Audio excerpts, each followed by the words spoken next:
Welcome to today's Explainer. We're diving straight into Kenneth Grahame's beloved 1908 classic, The Wind in the Willows. Look, whether you read it as a kid, watched one of the quirky adaptations, or just absorbed it through cultural osmosis, this story carries some serious nostalgic weight. It's an absolute cornerstone of classic lit. But as we're going to see today, the actual depths of this story are way more complex and honestly a lot darker than just a simple bedtime tale. I mean, at first glance, it really is just this heartwarming, incredibly nostalgic story about whimsical animals messing about in boats, right?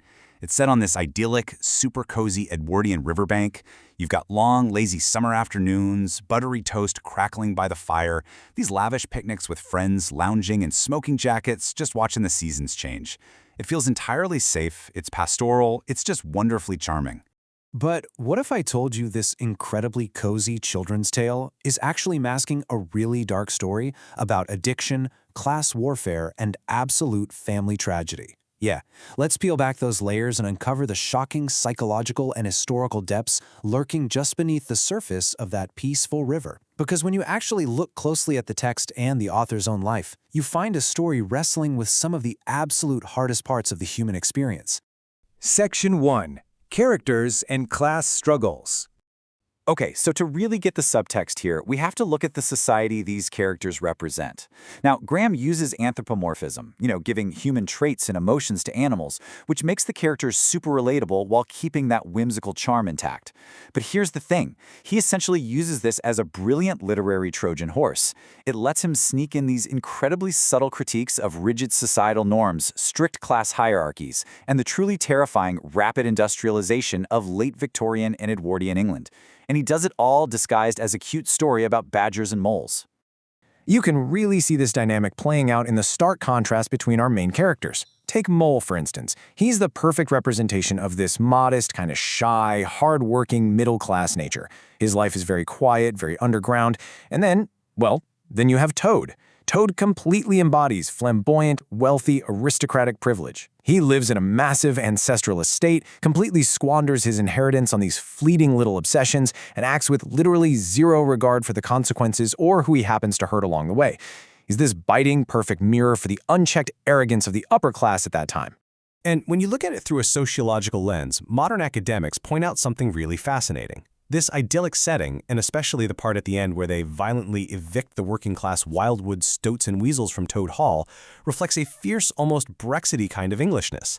It portrays a really insular society that's deeply wary of outsiders. It's a community desperate to preserve its pastoral peace and traditional hierarchy by physically driving away the lower-class interlopers who, dare to step out of line and claim a piece of the estate. Section 2. A Father's Tragic Tale. So where does this fiercely protected, slightly dark world come from? Well, the origins actually lie in the incredibly heartbreaking events of Kenneth Grahame's own life. When he was just 5 years old, his mother died, and shortly after that, his severely alcoholic father just completely abandoned him and his siblings, shipping them off to live with their grandmother. Fast forward to 1899, and Grahame's own son, Alistair, whom they affectionately called Mouse, was born. Now, Mouse was a highly complicated kid. He struggled with severe health issues, partial blindness, and had a really defiant, difficult disposition. By 1908, Grahame actually walked away from a super successful banking career just to focus on his son. He started expanding on these bedtime stories and letters he was inventing to soothe and connect with the boy. Those stories, they became The Wind in the Willows. But tragically, it just wasn't enough to save him. At age 19, Alistair stepped in front of a train in an apparent suicide.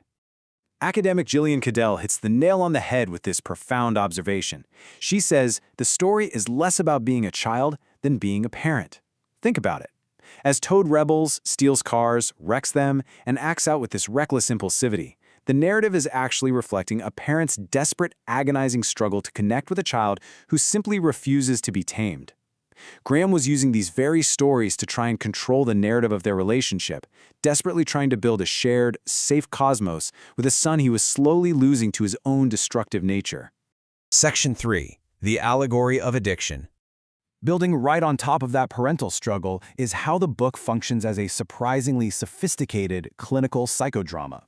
Throughout the novel, Toad's reckless obsession with motor cars isn't just played for laughs as a quirky phase. The text literally paints it as a fatal, uncontrollable consumption that masters him body and soul. This compulsion toward the fast-paced danger of modernity, it directly mirrors the fatal alcoholism that destroyed Graham's own father. The motor car is the drug, plain and simple, and Toad is the helpless, completely unrepentant addict. And this subtext becomes pretty undeniable when you see how his friends react to him. They don't just politely ask him to tone it down. Badger, Rat, and Mole literally stage a full-blown intervention for Toad. Mr. Badger explicitly calls it a work of rescue. First, they try to cure him through moral persuasion, sitting him down in the smoking room and giving him a severe scolding. But when that inevitably fails, because Toad absolutely refuses to admit he has a problem, they resort to drastic, coercive measures. They physically tackle him, drag him upstairs, and literally lock him in his bedroom for his own good. What happens next is just absolutely astonishing for a so-called children's book.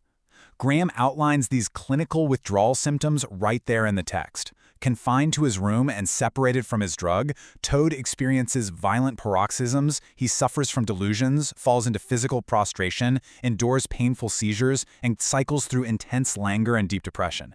I mean, Grahame is highlighting an incredibly accurate, highly medicalized view of addiction, the pure horrors of withdrawal, and the very real danger of relapse, which, by the way, Toad immediately falls into the second he tricks his friends and breaks out of his room. As academics have pointed out, the novel deeply parses these complex dynamics between free will, coercion, and recovery. It really explores the tension of, can you force someone to get better by locking them away and removing their access to the drug? Or does true recovery require a valiant internal effort of the diseased will to overcome its own afflictions? Toad's continuous, cyclical failures suggest a pretty grim reality that Grahame knew all too well. External force alone simply cannot cure an addict. What's really fascinating here is how the varied reactions of Toad's friends map perfectly to the shifting societal views of the Edwardian era. Back then, society was actively debating what they called inebriation. Was it a moral failing and a sin? Was it a clinical disease requiring strict medical intervention? A literal poison of the mind? Just a passing personality phase of youth? Or maybe simply a legal nuisance? Badger, Rat, and Mole practically cycle through all these exact viewpoints, trying on different philosophies as they scramble to figure out how to save their friend. Section 4. Enduring Stage and Screen. Now, despite those incredibly heavy undercurrents of addiction and grief, the story's inherent charm has led to just countless joyful adaptations. From the stage to the screen, these characters live on as absolute legends because of their rich characterization and wonderful slapstick humor. You've got Alan Bennett's massive hit stage play, which gave us a wonderfully bombastic, Falstaffian Toad. There's the incredibly faithful 1995 BBC animated film with that hilarious, manic voice performance by Rick Mayall, and of course, Walt Disney's famous Mr. Toad's Wild Ride at the theme parks. The magic of Graham's world continues to captivate audiences, most of whom probably never even realize the tragic origins of the tale they're enjoying. Section 5. A Timeless Pastoral Legacy. Ultimately, the book remains a masterpiece precisely because it balances this profound underlying tragedy with beautiful pastoral tranquility. In the novel, the river serves as a constant, comforting escape. It represents peace, constancy, and the gentle flow of life, standing in stark contrast to the chaotic, uncontrollable realities of modernity, addiction, and grief that completely ravage the characters on land. For Grahame, the riverbank was a safe haven. It was this perfect, idealized world he meticulously constructed to cope with the profound losses he couldn't control in his own life. So, the crucial point we're left with is this really provocative question. How often do we construct beautiful, nostalgic fantasies just to protect ourselves from the uncontrollable, painful tragedies of the real world? The Wind in the Willows is a masterpiece, not just because it's a lovely story about animals having picnics, but because it shows us the immense power of imagination. The power to build a sanctuary when the real world simply becomes too much to bear. Thanks for joining me on this explainer, and I hope it leaves you looking at your favorite childhood stories in a whole new light.